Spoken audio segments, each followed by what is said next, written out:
एक समय की बात है। एक राजा ने अपने मंत्री से कहा, मुझे एक निजी सहायक की ज़रूरत है। आपकी दृष्टि में कोई हो तो ले आएं, पर इतना ध्यान रखें कि आदमी अच्छा हो। बहुत दिनों की जांच पड़ताल के बाद मंत्री को एक आदमी सही लगा। मंत्री ने उसकी नौकरी छुड़वा दी और उन्नति का आश्वासन दे राजा के सामने पेश किया। बहुत देर तक तो राजा को अपनी बात याद ही नहीं आई।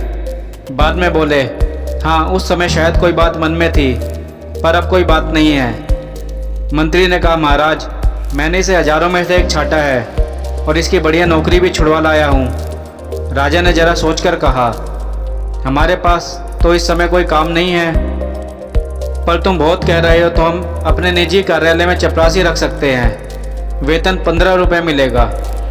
मंत्री को बुरा लगा, पर उस युवक ने कहा, मेरे लिए सबसे बड़ा वेतन यह है कि मुझे अपने राजा की सेवा करने का मौका मिलेगा।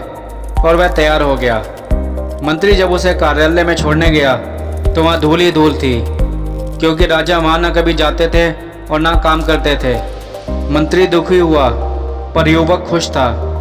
उसने अच्छा स्थान दिलाने के लिए मंत्री के प्रति कृतज्ञता भी प्रकट की। युवक ने लगातार कई दिनों तक उस कार्यालय की साफ सफाई करके उसे शाही कार्यालय का रूप दे दिया। उस कार्यालय में एक छोटी सी कोठरी थी। युवक ने उसकी जांच पड़ताल की तो पता चला कि पिछले कई सालों से राजा के पास बहुत से निजी पत्र आए थे।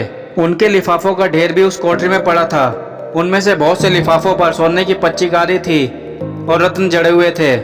ये वह लिफाफे थे जो विवाह आदि के शुभ अवसरों पर दूसरे राजाओं और अमीर उमराओं के यहाँ से आए थे। युवक ने कारीगर लगाकर सब कीमती सामान लिफाफों से उतरवा लिया और बाजार में बेच दिया। बिक्री से आई रकम में से कुछ रुपए तो उसने बढ़िया फर्नीचर और चित्रादि लगाने में खर्च किए और बाकी सरकारी खजाने में जमा करा दिए।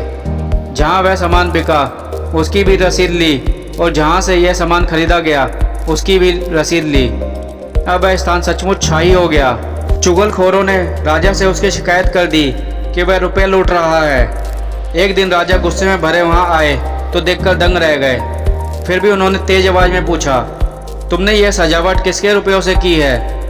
यहीं के रुपयों से महाराज, कहकर उसने रद्दी लिफाफों की कहानी सुनाई और खजांची से गवाही दिलाई कि सामान खरीदने के बाद बचा हुआ रुपया खजाने में जमा कर दिया गया है। राजा बहुत खुश हुए और उन्होंने उस युवक को अपने राज्य का वित्त मंत्री बना दिया। दूसरे मंत्री इससे बहुत परेशान हुए, क्योंकि न वह बेईमानी करता था न करने देता था। जो भी मंत्री राजा के पास जाता, किसी न किसी बहाने उस युवक की शिकायत करता, जिससे कि वह राजा की नज़रों में गिर जाए। एक रात 2 बजे राजा ने अपने सेनापति को बुलाकर कहा, हमारे सब मंत्रियों को उनके घरों से उठाकर इस कमरे में ले आओ, और हाँ, वह जिस हालत में हो उसी हालत में लाया जाए। हमारी आज्ञा का पालन किया जाए। अगर कोई पलंग पर सो रहा हो तो उसे पलंग सहित ज्यों का त्यों लाया जाए, और कोई कालीन पर बैठा चौपड़ खेल रहा हो तो उसे कालीन समेत लाया जाए। कोई 1 घंटे में सब राजा के कमरे में आ गए। 8 में से 7 मंत्री नशे में थे। उनमें से कुछ जुआ खेल रहे थे। वित्त मंत्री जी एक चौकी पर बैठे दिए की रोशनी में कोई कागज देख रहे थे। सब मंत्री बहुत लज्जित हुए। राजा ने वित्त मंत्री से पूछा, जनाब, रात के 2 बजे आप किस कागज में उलझे हुए थे? वित्त मंत्री ने उत्तर दिया, महाराज, दूर के इलाके से इस साल का जो राजकर आया है उसमें पिछले साल से 1 पैसा कम है, इसलिए बार बार देख रहा था कि जोड़ में भूल है या सचमुच पैसा कम है। राजा ने अपनी जेब से 1 पैसा फेंककर कहा, लो, अब हिसाब ठीक कर दो और जाओ आराम करो। वित्त मंत्री ने नम्रता के साथ पैसा वापस करते हुए कहा, महाराज, पैसा तो मैं भी डाल सकता था, पर यदि पैसा कम है और उसके लिए पूछताछ न हुई तो इससे अफसरों के काम में ढील और उनके मन में बेईमानी पैदा होगी। राजा बहुत खुश हुए और उन्होंने उस युवक को अपना प्रधानमंत्री बना लिया।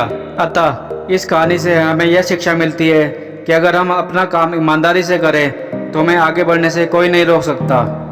हमें अपना स्थान स्वयं बनाना चाहिए।